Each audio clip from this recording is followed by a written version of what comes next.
Hello everyone, welcome to the Chetan Bharat Learning Institution. Now in this particular part of the lecture we are going to discuss जो थोड़े difficult terms हो सकते हैं एक beginner student के लिए, उन सबको हमने एक एक करके उठाना है from the last week's current affairs with respect to Indian economy जो हमने डिस्कस किए थे.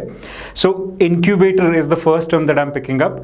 सो इंक्यूबेटर, अब मैं इसको आपकी बेसिक लाइफ से थोड़ा सा रिलेट करके दोबारा बताता हूँ कि जैसे कोई एक छोटा बच्चा है तो उसको एक मशीन के अंदर रखा जाता है जब वो पैदा होता है, that is called an incubator. अगर वो स्वस्थ ना हो, तंदुरुस्त ना हो या प्रीमेच्योर बर्थ ले ले, तो ये एक पैराफ्रेज के तौर पे हम यूज़ कर रहे हैं यहाँ पे भी इंक्यूबेटर बिजनेसेस के लिए. तो बिजनेसेस को भी जब स्टार्ट करना होता है अपने आप को, तो अलग अलग लेवल पे सपोर्ट चाहिए, जैसे कि मे बी फाइनेंसेस को लेके, मे बी कैसे काम शुरू करें उसकी स्ट्रैटेजी को लेके, मे बी लेबर कहाँ से मिलेगी इस चीज़ को लेके, या गवर्नमेंट की परमिशंस कहाँ से सिक्योर करनी पड़ेंगी, कोई लाइसेंस की ज़रूरत तो नहीं है, जीएसटी के लिए कहाँ रजिस्टर करना पड़ेगा. ऐसे छोटे छोटे कई मुद्दे हो सकते हैं जब हमने कोई काम नया शुरू करना होता है. तो ऐसे शुरुआती दौर में अगर कोई हेल्प करने वाला इंस्टीट्यूशन होता है तो उसको हम बिजनेस इंक्यूबेटर बोलते हैं. और अटल इनोवेशन मिशन के अंदर भी यही बिजनेस इंक्यूबेटर्स हैं जो सेट किए गए. ठीक, आगे चलते हैं. नेक्स्ट जो हमारे टर्म ध्यान में रखने वाली है दैट इज फ्लैगशिप इनिशिएटिव. अब आप ना हर मिनिस्ट्री और डिपार्टमेंट के अंदर ये कुछ एक फ्लैगशिप इनिशिएटिव सुनेंगे. फ्लैगशिप, आपने इससे पहले ये टर्म आमतौर पे शायद मोबाइल फ़ोन के अंदर सुनी हो कि ये सैमसंग का भी फ्लैगशिप मॉडल है ना. तो कहने का मतलब क्या होता है कि सैमसंग के ब्रांड को टॉप लेवल पे कहीं पहचाना जाए तो इससे पहचाना जाए. ऐसे ही हमारे मिनिस्ट्रीज और डिपार्टमेंट्स भी क्या करते हैं, अल्टीमेटली गवर्नेंस करते हैं, कुछ ना कुछ स्कीम्स को लागू करते हैं, लोगों को राइट्स या उनकी जो प्रिविलेजेस हैं उनको प्रोवाइड करने में हेल्प करते हैं, एक मैकेनिज्म क्रिएट करते हैं. तो वहाँ पे जिसके थ्रू वो देना चाहें, जो उनका टॉप एंड मॉडल हो, तो that is the flagship initiative, है ना. तो सारे इनिशिएटिव बहुत सारे एक मिनिस्ट्री या डिपार्टमेंट में चल सकते हैं, लेकिन जो सबसे बड़ा सबसे इंपॉर्टेंट इनिशिएटिव है उसको हम फ्लैगशिप इनिशिएटिव बोल देते हैं. Then comes this term tier 2 tier 3 cities. ये क्लासिफिकेशन जो है ना, ये आरबीआई का क्लासिफिकेशन है और ये पॉपुलेशन के बेसिस पे क्लासिफिकेशन एज इट इज हम करते हैं. तो टीयर 1 सिटीज़ उनको बोलते हैं जिनके अंदर पॉपुलेशन जो है वो 1 लाख या उससे ज़्यादा हो, तो उनको टीयर 1 सिटीज़ बोला जाता है. और टीयर 2 अगर 50,000 से लेके 99,999 तक पॉपुलेशन हो तो हम टीयर 2 सिटी बोलेंगे. टीयर 3 के अंदर 20,000 से लेके 49,999 तक अगर पॉपुलेशन है तो will call it a tier 3 city. ऐसे ही टीयर 4 सिटी है 10,000 से लेके 19,999 तक, we call it tier 4 city. Tier 5 city उससे नीचे 5,000 से लेके 9,999 तक, लाइक दिस. लास्ट में आता है tier 6 city that is less than 5,000.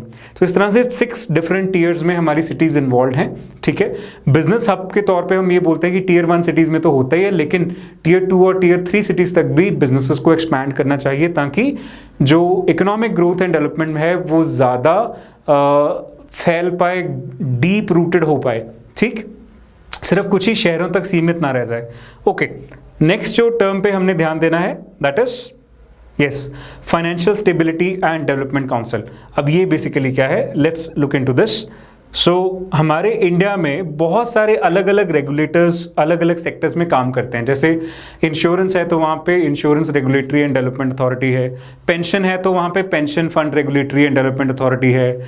Financial system में आरबीआई बैंकों को रेगुलेट कर रहा है. इस तरह से अलग अलग एरियाज में अलग अलग रेगुलेटर्स हैं. इस वजह से कई बार कुछ ऐसे मुद्दे खड़े हो जाते हैं जहाँ पे इन सबको एक साथ आना ज़रूरी है और एक ओवरऑल फाइनेंशियल सिस्टम को सेट करने के लिए एक सिंगल आर्किटेक्चर की कभी कभी ज़रूरत महसूस होती थी. इसीलिए financial stability and development council जो है उसको क्रिएट किया गया था दिसंबर 2010 के तहत. अब this is like a inter regulatory kind of a commission, तो जहाँ पे हमारे फाइनेंशियल सेक्टर के साथ रिलेटेड जितने भी रेगुलेटरी रिक्वायरमेंट्स हैं उनको एक बॉडी के लेवल पे दिखा जा सकेगा. That is the role of your FSDC. Now moving on to the next major thing for our focus जो टर्मिनोलॉजी हमें ध्यान में रखनी है, एक बिगिनर के लिए पता होनी चाहिए। First is asset quality.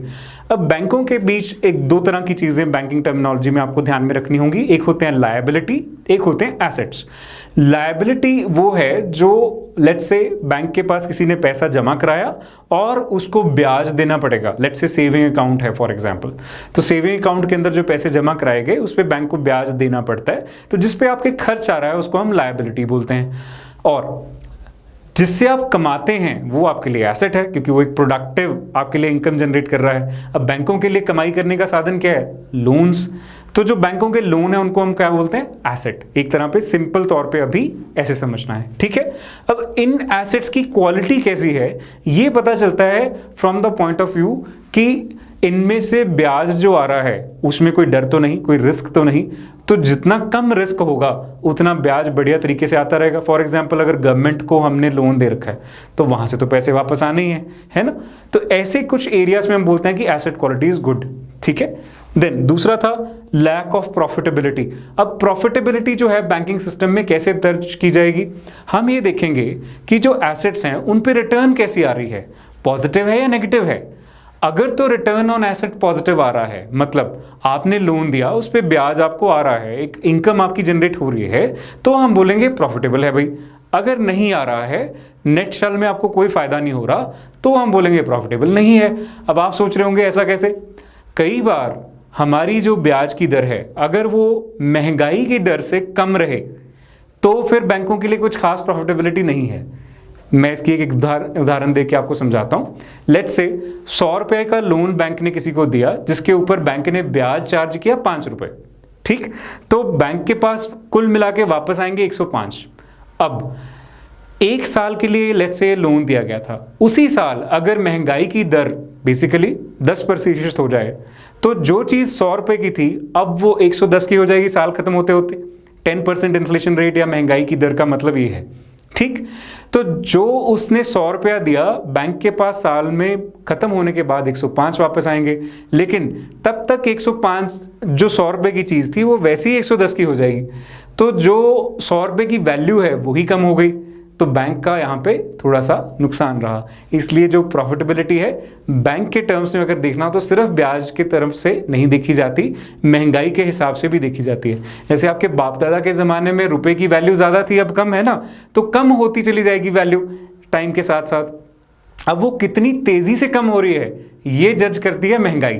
तो जितनी ज़्यादा महंगाई उतनी तेज़ी से पैसे की वैल्यू नीचे गिरती चली जाएगी, है ना। तो इस वजह से जो पैसा है अगर उसको ब्याज पे दिया जा रहा है तो नीचे गिरने की रफ्तार और ब्याज जितना बढ़ रहा है वो वॉल्यूम की रफ्तार, दोनों में कुछ बैलेंस तो होना चाहिए ना। तो बेसिकली ब्याज की दर ज़्यादा होनी चाहिए as compared to the inflation rate, तभी जाके कुछ प्रॉफिटेबिलिटी बैंक के पास आएगी। आगे चलते हैं, लॉस ऑफ कैपिटल। अब कैपिटल बेसिकली क्या है कि बैंक के पास खुद के पैसे कितने पड़े हुए हैं। ये जब बैंक शुरू किया जाएगा तो जिन लोगों ने बैंक शुरू किया, सरकार ने या प्राइवेट पार्टी ने, उनका पैसा, या जब बैंक ने लेट्स से अपने कोई शेयर बेचे तो शेयर होल्डर ने कुछ पैसा इसमें डाला होगा, उनका पैसा, या इन्वेस्टर्स ने कुछ पैसा बैंक में इन्वेस्ट किया होगा, उनका पैसा। ये जो है पूरे का पूरा पैसा, इसको हम कैपिटल बोलते हैं। अब इसके भी आगे टीयर 1 टीयर 2 एस्पेक्ट्स होते हैं जो हम अभी नहीं इसमें चिंता में पड़ेंगे, लेकिन ये जो कैपिटल है एक तरह से बैंक की खुद की जमा पूंजी है। इस कैपिटल के बेसिस पे हमें बैंक पे विश्वास बनता है। बैंक वर्ड ही क्या है? Dependability. I bank upon you, है ना, so I can depend upon you, यही मतलब हुआ ना। तो वो जो डिपेंडेबिलिटी है वो कैपिटल के बेसिस पे बनती है। अगर कोई बैंक के अंदर कैपिटल ज़्यादा होगा तो उतना ज़्यादा बैंक के लिए सेफ बैंक माना जाएगा, उसको उतना अच्छा उस बैंक को माना जाएगा। तो अगर कैपिटल लॉस होता है तो फिर बैंक की जो वो एक गुडविल बनी हुई है वो भी कम हो जाएगी। आप फर्ज कीजिए जो कोई आम मनी लेंडर है, कोई भिखारी को थोड़ी ना आप पैसे देंगे कि ले भाई मेरे पैसे जमा कर ले और मैं ब्याज समेत तेरे से थोड़ी देर बाद ले लूँगा। ये हौसला नहीं आता। ये हौसला आपको किसी बैंक के लिए आ जाता है क्योंकि बैंक के पास कुछ ऑलरेडी है, तो आप उसके ऊपर विश्वास बना सकते हैं, ठीक। Then excessive risk exposure. अब ये रिस्क एक्सपोजर या रिस्क क्या होता है? जब भी बैंक किसी को पैसे दे दे ब्याज पे तो उसके लिए वहीं से रिस्क शुरू हो जाता है, क्योंकि अब विजय माल्या की कहानी तो आपने सुनी होगी, है ना, इतने सारे बैंकों से पैसा लिया और भाग लिए। अब इसमें हुआ क्या? बैंकों के पैसों पे रिस्क क्रिएट हुआ। इसीलिए लोन्स को कई बार हम बोलते हैं रिस्क वेटेड एसेट्स। तो ये रिस्क वेटेज जो है, कितना ज़्यादा रिस्क है किसी एक पर्टिकुलर तरह के लोन को देने में, उसको देखने के लिए यूज़ होता है। सरकार को लोन देते हैं, हम बोलते हैं जीरो रिस्क वेटेड है भाई, कोई रिस्क नहीं है, सरकार से तो वापस आ ही जाना है। प्राइवेट कंपनी को लोन देते हैं, बोलते हैं 100% रिस्क है ना, क्योंकि कोई पता नहीं कब गोल हो जाए। ऐसे ही कोई होम लोन देते हैं, बोलते हैं लेट्स से 50% रिस्क है या 75% रिस्क है। क्यों? क्योंकि वो होम लोन की जो प्रॉपर्टी आपने प्लेज कर रखी है, जो लोन के साथ अटैच कर रखी है, उसको बेच के आप पैसा निकाल लोगे, तो इस वजह से रिस्क थोड़ा सा कम हो जाता है। तो इस तरह से अलग अलग रिस्क वेटेड एसेट्स हैं। अब बैंक अलग अलग तरह से मतलब ये लोन भी दे सकता है। जितने हाई रिस्क कैटेगरी में लोन देगा उतना उसका रिस्क एक्सपोजर बढ़ता चला जाएगा, जितने लो रिस्क में देगा उतना रिस्क एक्सपोजर कम होता चला जाएगा। ठीक। देन लिक्विडिटी कंसर्न्स, लिक्विडिटी मतलब कैश फ्लो। अब बैंकों के पास अगर पैसा होगा तभी तो किसी को दे पाएंगे, तो ये पैसा बैंकों के पास आता रहे, आगे वो लोन देते रहे, यही एक मेजर लिक्विडिटी कंसर्न रहता है। ठीक। ओके, नेक्स्ट है नॉन बैंकिंग फाइनेंस कंपनीज। अब बैंक तो हम आम जिंदगी में सुनते रहते हैं, तो हमें पता भी है, इनसे हम कोरिलेट कर पाते हैं। एनबीएफसी बहुत कम आप सुनते हैं, लेकिन आपने ऐड में सुना होगा मुथूट फाइनेंस, है ना, ये बड़ी मशहूर है, किसकी ऐड आती रहती है। एनबीएफसी है बैंक जैसी ही, बट काम जो है वो थोड़ा सा डिफरेंट तरीके से करती है, थोड़े से इसके ऊपर रेगुलेशंस डिफरेंट हैं। ये कंपनीज एक्ट के तहत एस्टैब्लिश की जाती है, सेक्शन 3 कंपनीज एक्ट के अंदर इनको एस्टैब्लिश करने के लिए सक्षम है, और अलग अलग एरियाज में एनबीएफसीज ऑपरेट करते हैं। बस इनके लिए रिस्ट्रिक्शन है कि ये एग्रीकल्चर में नहीं जा सकती, ये प्रॉपर्टी डीलिंग में नहीं जा सकती, ये दुकानदारी नहीं कर सकती, गुड्स एंड सर्विसेज बेच नहीं सकती, रिटेल में नहीं आ सकती। इनका काम फाइनेंस रिलेटेड ज़्यादा रहेगा। फाइनेंस मतलब बोरोइंग एंड लेंडिंग और मे बी इन्वेस्टमेंट। ठीक है, तो ये NBFCs non banking finance companies इस तरह से काम करती हैं। अब जिस एरिया में ये काम करेंगी उस तरह का इनका रेगुलेटर होगा। अगर ये कोई लेट्स से कैपिटल मार्केट में काम कर रही है तो सेबी रेगुलेट करेगा, अगर ये हाउसिंग फाइनेंस में काम करे तो नेशनल हाउसिंग बैंक इनको रेगुलेट करेगा। इस तरह से अलग अलग रेगुलेटर्स भी हो सकते हैं। तो बेसिक सा आपने इनमें से ये समझना है कि बैंकों को छोड़ के एक और भी एंटिटी एग्जिस्ट करती है, दैट इज कॉल्ड एनबीएफसी, जो बोरोइंग और लेंडिंग कर सकती है, जिनके मापदंड थोड़े रिलैक्स्ड हैं बैंक के कंपैरिजन में। बैंक को लोन देते टाइम आरबीआई की सारी रेगुलेशंस फुल अप करनी पड़ती हैं, इनको थोड़ा सा हाई रिस्क एरियाज में भी ये लोन जो है दे सकती हैं। पिछले साल एक एनबीएफसी बहुत न्यूज में रहा, that was ILFS, that is infrastructure leasing and financial services company. ठीक, तो ये एनबीएफसीज के बारे में है। Next comes mutual funds. Mutual मतलब एक साथ, फंड मतलब पैसा हमने इकट्ठा किया है। सो एक साथ इकट्ठे होकर जो एक पैसा हम जमा कर लें और उस पैसे को फिर एक प्रोफेशनल तरीके से मैनेज किया जाए, इन्वेस्ट किया जाए, उसके ऊपर रिटर्न्स आएँ और वो रिटर्न्स को लोगों में फिर बांट दिया जाए उस हिसाब से जैसे जैसे उन्होंने कंट्रीब्यूट किया था। ये बेसिक प्रिंसिपल है बिहाइंड म्यूचुअल फंड्स। ठीक, सो दैट इज इट। आगे देखते हैं ग्रॉस एनपीए। अब ये नॉन परफॉर्मिंग एसेट या परफॉर्मिंग एसेट, ये सब बेसिक क्या है। एसेट और लायबिलिटी तो हमने देख ही लिया कि बैंक जो बेसिकली लोन देगा किसी को, वो बैंक के लिए एसेट है क्योंकि वो बैंक के लिए ब्याज कमा रहा है। परफॉर्मिंग एसेट वो तब तक है जब तक ब्याज कमा रहा है, जब ब्याज नहीं कमा रहा तो नॉन परफॉर्मिंग हो गया, एक सिंपल तरीके से समझना हो तो। लेकिन इसके लिए एक टाइमलाइन है। अगर बैंक के लोन की किश्त 90 दिन से लेट हो जाए तो आरबीआई की क्लासिफिकेशन में हम उसको नॉन परफॉर्मिंग एसेट बोल देते हैं। इसमें अलग अलग आगे फर्दर क्लासिफिकेशंस भी हैं, जैसे कि सबस्टैंडर्ड, डाउटफुल और लॉस्ट। टाइमलाइन के साथ साथ ये बढ़ते चला जाता है।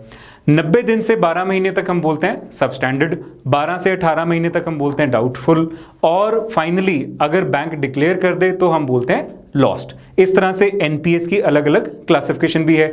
ठीक, नेक्स्ट, अब इन्हीं को जब इकट्ठा ले लेते हैं किसी एक बैंक के लिए या ओवरऑल बैंकिंग सेक्टर के लिए हमने यूज करना हो तो हम टर्म यूज करते हैं gross NPA. Next, scheduled commercial banks.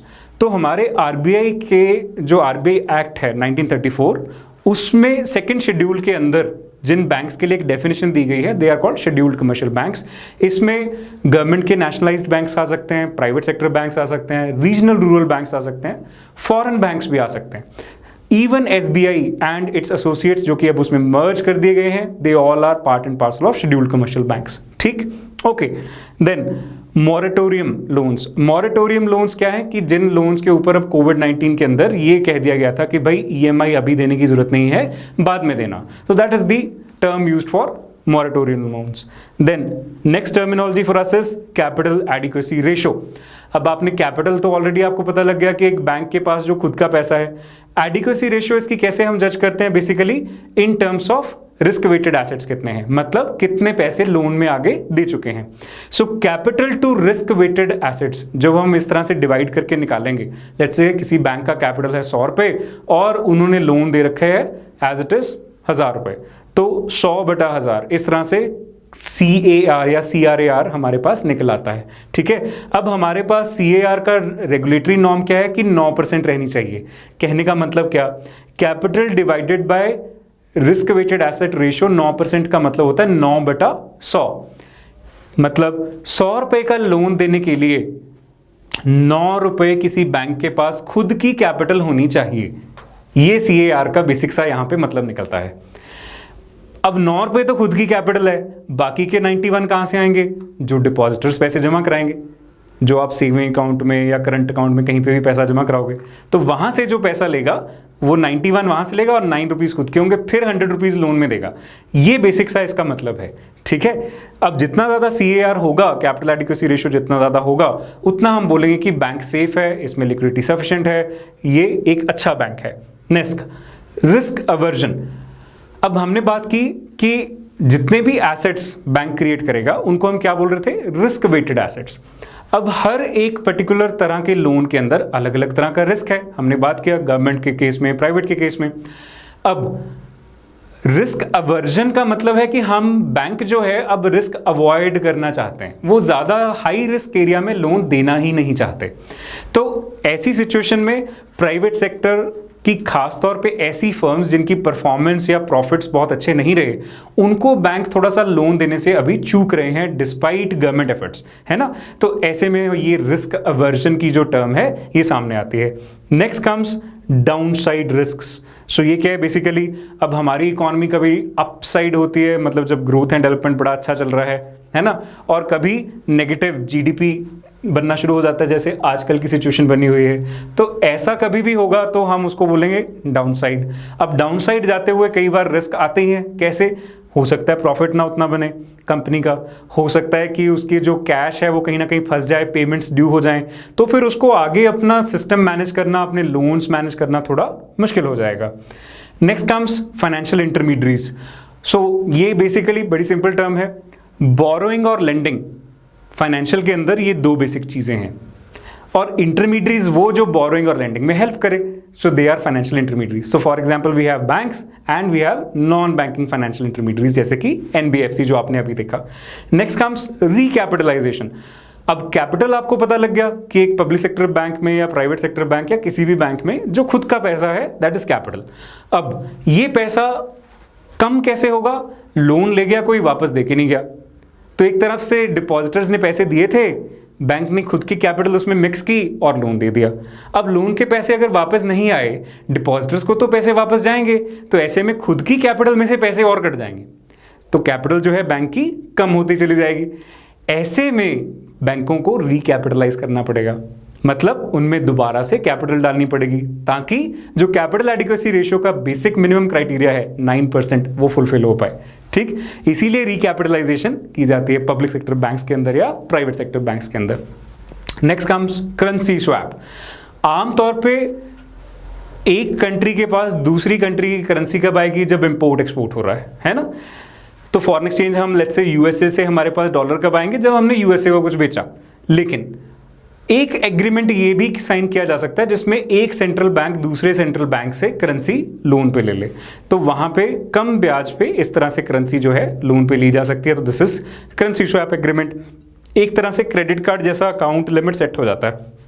तो जैसे श्रीलंका के केस में $400 मिलियन की क्रेडिट लिमिट सेट कर दी कि भाई जब भी जरूरत हो निकाल लो, जितना निकालोगे उस हिसाब से इतना का ब्याज लग जाएगा. तो ये एक करेंसी स्वैप एग्रीमेंट तरह की एक फैसिलिटी क्रिएट हो जाती है.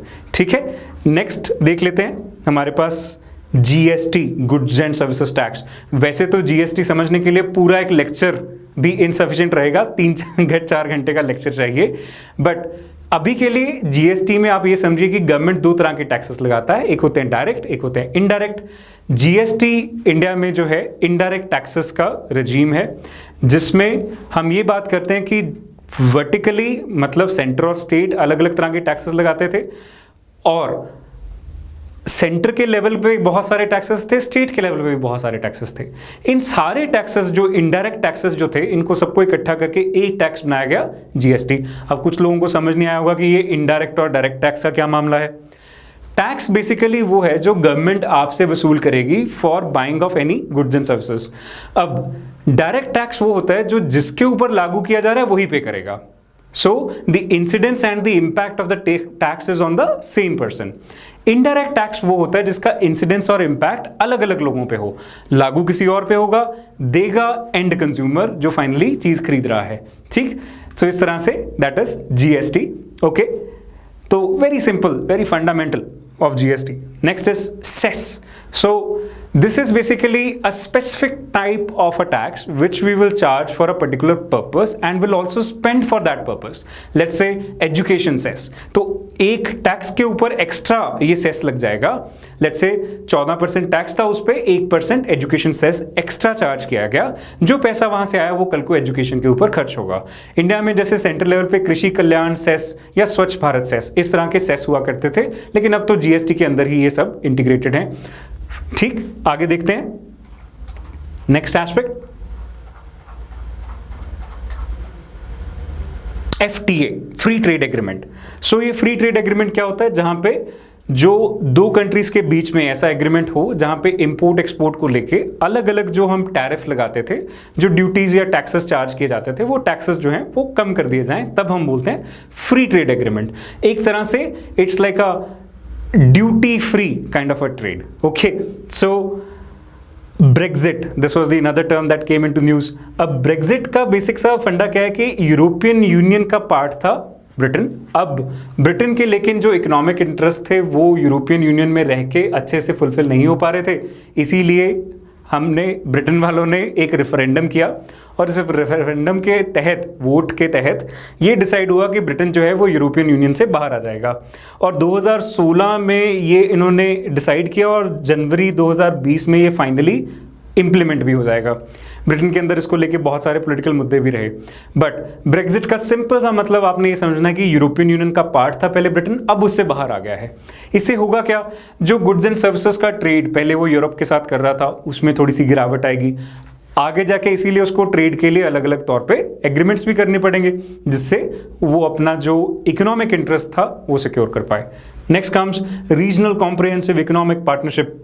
अब ये RCEP भी एक एग्रीमेंट के तौर पे सेट किया गया था। अब इसमें इंडिया ने पार्टिसिपेट नहीं किया। ये सारे बेसिकली मुद्दे क्या हैं कि मल्टीलैटरल लेवल पे we were trying to create certain trade agreements in WTO। अब वो मल्टीलैटरल ट्रेड एग्रीमेंट्स इतने अच्छे से नहीं चल पा रहे हैं, इसीलिए हम मल्टी की बजाय प्लूरीलैटरल ट्रेड एग्रीमेंट्स की तरफ बढ़ रहे हैं, रुझान बढ़ रहा है। क्योंकि मल्टीलैटरल में प्रॉब्लम ये होता है कि हर एक को एग्री करना पड़ेगा तभी वो ट्रेड एग्रीमेंट बनेगा, 100% कंसेंसस चाहिए, लेकिन वो आजकल नहीं आ पाता। हर कंट्री अपने अपने इकोनॉमिक इंटरेस्ट सिक्योर करना चाहता है, इसीलिए छोटे छोटे प्लूरीलैटरल मतलब कुछ लोगों को साथ लेके ट्रेड एग्रीमेंट्स बनाए जा रहे हैं। ये regional comprehensive economic partnership agreement भी इसी तरह से कुछ कंट्रीज साथ मिलके एक अपना ट्रेड एग्रीमेंट कर रहे थे। चाइना इसमें एक मेजर प्लेयर है, इसीलिए इंडिया इसमें नहीं गया, क्योंकि ऑलरेडी हमारा चाइना के साथ बहुत बड़ा ट्रेड डेफिसिट है। Then comes country of origin. अब इसके बारे में हम बड़ी बार डिस्कस कर चुके हैं। कंट्री ऑफ ओरिजिन बेसिकली क्या है कि कोई एक पर्टिकुलर चीज, गुड या सर्विस जब इंपोर्ट होके आ रही है तो वो कहाँ से आ रही है, इसके बेसिस पे ही इंपोर्ट ड्यूटी या टैरिफ उसके ऊपर लगता है। अब हम जैसे चाइना से कुछ चीज़ें इंपोर्ट कम करने की कोशिश कर रहे हैं या बंद करने की कोशिश कर रहे हैं, तो हाई इंपोर्ट ड्यूटीज चार्ज करते हैं, पर चाइना के पास ऑप्शन रहता है कि घुमा के चीज़ भेज दे, कि चाइना से चीज़ ताइवान चली जाए, ताइवान से इंडिया में आ जाए, या चाइना से सिंगापुर चली जाए, सिंगापुर से इंडिया आ जाए।